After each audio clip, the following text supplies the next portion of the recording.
Здравейте хора, това е част 2 от правенето. Както виждате, аз съм същата.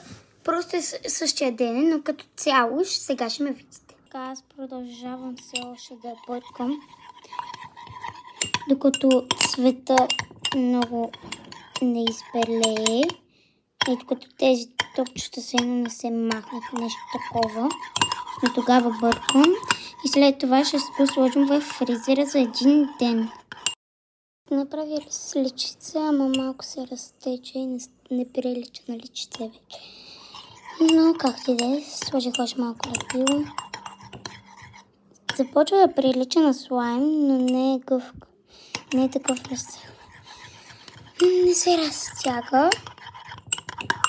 И сега мисля вече да го сложа в фризера. Така, хора, за малко само ще оставя. Ей тук. Ей така. Да, там се чува брат ми. Ужасна ми брат. Така.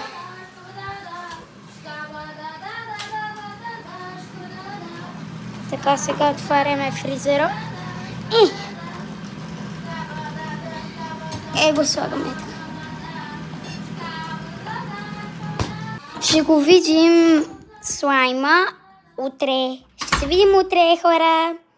Пау! Така, приятели, трябва това слайма, като е поседял поне половин час в фризера да го изкарате и да сложите половин лъжичка сол.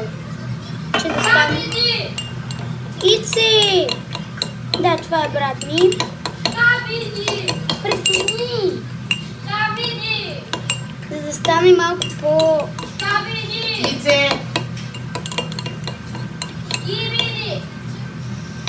И го разбърквате. Не мирише много хубаво, но го разбърквате сега.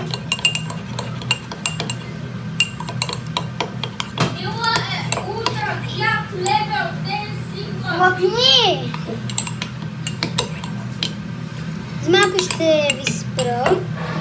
Така, приятели, взимате, понеже вече това се разбъркали, взимате малко с ръката също, слагате още сол. Понеже не стига.